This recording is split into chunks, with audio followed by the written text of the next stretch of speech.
There are moments in football when the ground shifts beneath you before anything has actually gone wrong. Before a ball is kicked, before a tournament begins, before anyone has won or lost anything, England is having one of those moments right now.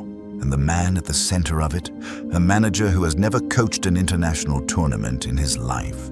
To understand what is happening with England right now, you have to understand something that runs deeper than tactics, deeper than selections, deeper than any one manager. You have to understand what England does to itself. Because the truth is, England has never been short of talent. Not in 1998, when they had the best young player on the planet and went out in the round of 16. Not in 2006, when they had 4 of the best players in the world and produced some of the most joyless, paranoid tournament football in living memory. Not in 2010, not in 2014, not in any of the summers that promised everything and delivered nothing. The talent was always there. So was something else. A particular kind of fear. A fear that shows up in the team shape, in the training sessions, in the selections, in the very way England approaches a major tournament. Not as an opportunity to express themselves, but as a disaster to be carefully, methodically avoided. England doesn't lose because the players aren't good enough. England loses because at some point in every cycle, something happens to the players that makes them worse than they are. And for a long time, nobody could properly explain what that something was until you start watching closely enough, until you start asking the right question. Not, what is England's best 11, but what does England do to its best 11? When Thomas Tuchel was appointed England manager, there was a version of this story that felt genuinely different. He wasn't a caretaker. He wasn't a compromise. He wasn't the safe option selected by a committee too nervous to be bold. He was Thomas Tuchel, Champions League winner, tactical architect, a manager who built systems that didn't just contain players, they liberated them, who looked at a Chelsea dressing room full of frustrated, suppressed talent and turned them into European champions in a matter of months. Here, England fans thought, was a man who understood that control and creativity don't have to be enemies. A man who could finally build something structured enough to survive a tournament and expressive enough to win one. For a moment, it felt possible, and then the decisions started. Not immediately dramatic decisions, not a single catastrophic choice, but a series of signals, quiet, accumulating signals that began to outline the shape of something, a philosophy. And the more that philosophy became visible, the more a familiar feeling started to settle over a particular group of people who have spent decades watching this exact movie. England fans, who have seen this before, who have felt this before, who know in their bones what it looks like when a manager starts making decisions from a place they don't want to name. Because it isn't panic, not yet. It isn't failure. Nothing has failed. It is something quieter and more dangerous than either of those things. It is the beginning of a pattern. Let's be precise about something. This is not a conversation about Cole Palmer's feelings. This is not a debate about whether Trent Alexander-Arnold deserves more respect. This is about what the decisions mean. Because when a manager of Thomas Tuchel's intelligence makes a selection choice that the majority of people watching cannot explain, there are only 2 possibilities. Either he sees something nobody else can see, or he's already organizing this squad around something other than talent. Cole Palmer, in his last full Premier League season, was arguably the most creative attacking player in English football. Not in the top 10, not in conversation, arguably the best, the player most capable of doing something in a tournament moment that nobody anticipated and nobody could stop.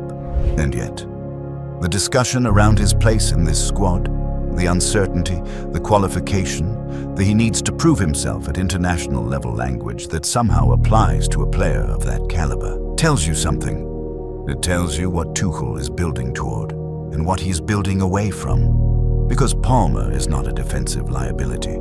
He is not a tactical problem. He is not a player who causes systems to break down. He is simply unpredictable. He does things you didn't plan for, and that, in the architecture of what Tuchel appears to be constructing, may be precisely the issue. This isn't just about Palmer. Look at the broader picture. The formation rigidity. The sense that certain positions are being defined so narrowly that only specific types of player, disciplined, structured, positionally reliable, are being considered. It raises a question that England fans have been asking for the better part of 30 years. Is this a plan, or is this fear wearing the disguise of a plan? But here is where we have to stop and be honest, because the version of this story where Thomas Tuchel is simply wrong, where England fans are right and the manager is operating from fear, that version is satisfying. It confirms what we already believed. It gives us someone to blame before anything has actually gone wrong. And that is exactly the kind of thinking that has led England fans to the wrong conclusions before. So let's ask the harder question. What if Tuchel is actually right?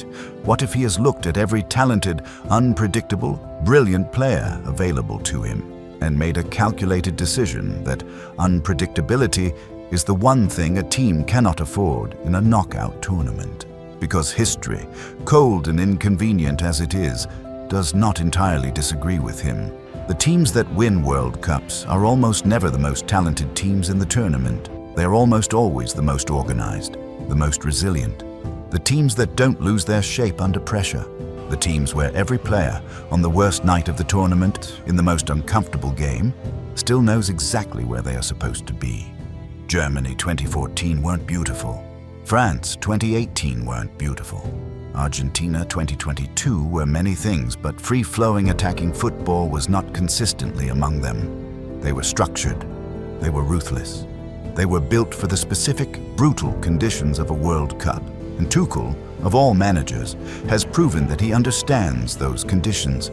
He has been in those knockout moments. He has managed players of generational talent and found ways to make them fit a system without destroying what made them great. Maybe the selections that look like fear from the outside look like precision from the inside. Maybe the players who feel left out are being given a message Tuchel needs them to understand before the tournament begins. That no individual, regardless of talent, is bigger than the structure.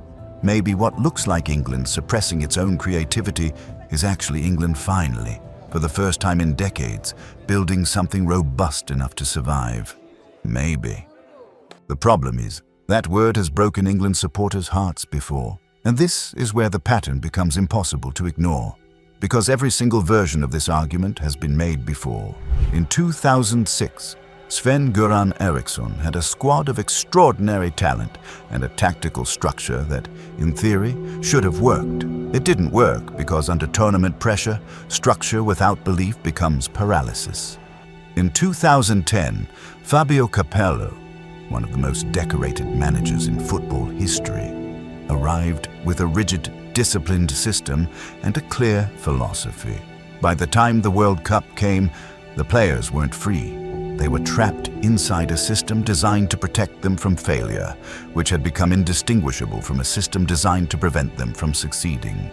In 2022, Gareth Southgate, a manager who understood English football more deeply than almost anyone, spent the final weeks before the tournament making selection decisions that baffled the people watching. And then England went out in a semi-final, playing a version of football that felt like it was one decision away from being something special and never quite becoming it. The details change every time. The feeling doesn't.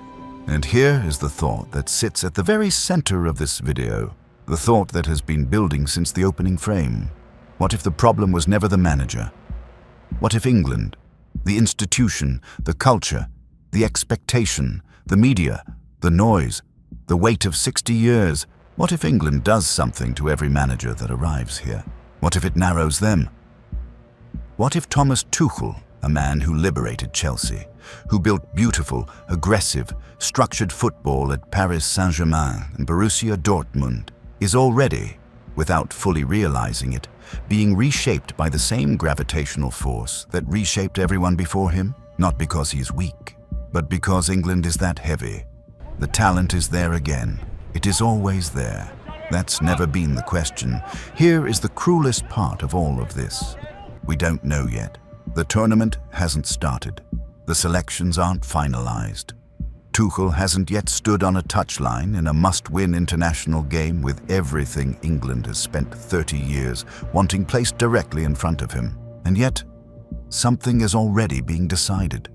Not the squad, not the formation, something harder to see and harder to undo. The culture forming around what this manager rewards. The messages being absorbed by players who are in the squad about what they are allowed to be. The messages being absorbed by players who are not in the squad about what England values. Squad cultures are not built at tournaments. They are built in the months before them. In the training sessions, in the selections, in the moments where a player realizes, quietly, that either his instincts are trusted or they are not. And once that understanding is formed, it does not easily change. So when people say, "Let's wait and see," they are right, and they are missing the point simultaneously. Because some of what matters most is already happening. In rooms the cameras don't enter, in conversations that won't be reported, in the subtle, invisible architecture of a squad either being set free or slowly, carefully, well-intentionedly boxed in. So here we are, a World Cup approaching, a manager of genuine, proven quality in charge of a squad of genuine, proven talent. A nation that has spent its entire football lifetime being told that this time, it might finally be different. And a question that nobody, not the pundits, not the fans, not the former players, not the journalists closest to the camp, nobody can honestly answer. Is Thomas Tuchel building something? Or is he dismantling something without knowing it? Is he the precise, ruthless tournament architect that England has always needed? A man disciplined enough to make the decisions that feel wrong in February because he knows what they look like in July? Or is he the latest in a long line of brilliant men who arrived at this job with a philosophy that made perfect sense everywhere else in the world and slowly discovered that England is not everywhere else in the world? The truth is, and this is the part that should genuinely disturb you, both things are possible. Completely possible. Simultaneously, Thomas Tuchel could win England a World Cup with this approach. Thomas Tuchel could also be laying the groundwork right now for the exact same collapse that has happened before. Different names, different formations, the same result. 60 years of hurt doesn't come from bad luck. It comes from a cycle that England has never fully broken. And the terrifying, uncomfortable, genuinely open question is whether Thomas Tuchel understands that he is inside that cycle, or whether he believes, as they all have believed, that he is the one finally standing outside it. The World Cup hasn't started. Some things already have.